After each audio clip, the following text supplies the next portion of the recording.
जम्मू कश्मीर विधानसभा चुनाव के पहले चरण की तारीख जैसे जैसे करीब आती जा रही वैसे वैसे राजनीतिक पार्टियां एक्टिव मोड में नजर आने लगी हैं। इस बीच केंद्रीय रक्षा मंत्री राजनाथ सिंह ने रविवार को कहा कि कुछ लोग पाकिस्तान से बातचीत की बात कहते हैं। अगर पाकिस्तान जम्मू कश्मीर में आतंकवाद बंद कर दे तो भारत उसके साथ बातचीत शुरू करने के लिए तैयार है।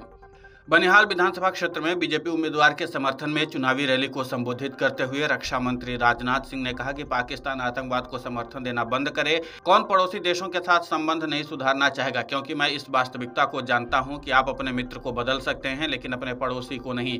केंद्रीय रक्षा मंत्री ने कहा कि हम पाकिस्तान के साथ बेहतर संबंध चाहते हैं, लेकिन सबसे पहले उन्हें आतंकवाद को रोकना होगा। रक्षा मंत्री ने कहा कि जब पाकिस्तान जम्मू कश्मीर में आतंकवाद को प्रायोजित करना बंद कर देगा तो भारत उसके साथ बातचीत अपने आप शुरू कर देगा। रक्षा मंत्री इन दिनों जम्मू कश्मीर विधानसभा चुनाव को लेकर के जम्मू कश्मीर की यात्रा पर हैं। राजनाथ सिंह ने कहा कि जम्मू कश्मीर में आतंकवाद की चपेट में आने वालों में 85% मुसलमान थे। कश्मीर में आतंकवादी घटनाएं आम बात थी। क्या आतंकवादी घटनाओं में हिंदू ही मारे जा रहे थे? मैं गृह मंत्री रह चुका हूं और मुझे पता है कि आतंकवादी घटनाओं में सबसे अधिक मुसलमानों की जान गई। रक्षा मंत्री राजनाथ सिंह ने रविवार को रैली में बोलते हुए कहा कि पाकिस्तान के कब्जे वाले कश्मीर के निवासियों से भारत आने और उसका हिस्सा बनने के लिए कहा है। उन्होंने पीओके निवासियों से कहा कि हम आपको अपना मानते हैं जबकि पाकिस्तान आपको विदेशी मानता है।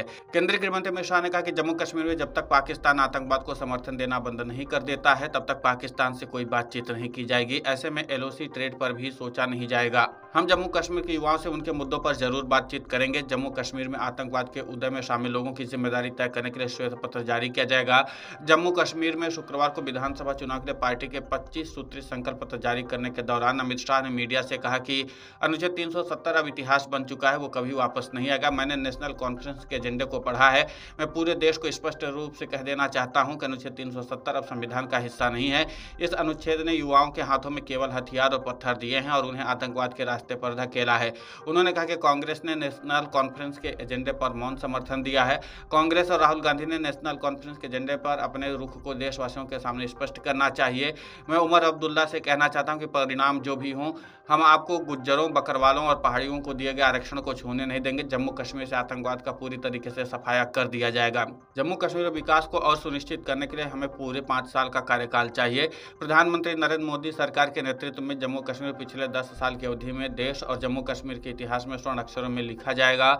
लोगों को इस सुशासन को जारी रखना चाहिए और भारतीय जनता पार्टी को अपना समर्थन देना चाहिए। केंद्रीय गृह मंत्री अमित शाह ने इस तरीके से साफ कर दिया कि अब वो एक बार फिर से जम्मू कश्मीर में सुशासन के लिए काम करना चाहते हैं। और इसी के साथ रक्षा मंत्री राजनाथ सिंह ने भी ऐसे समय पर बयान दिया है जब पाकिस्तान में उथल पुथल की स्थिति है। शहबाज शरीफ सरकार के खिलाफ लगातार पाकिस्तान के लोगों में गुस्सा देखने को मिल रहा है और ऐसे समय पर रक्षा मंत्री राजनाथ सिंह का बयान काफी मायने रखता है।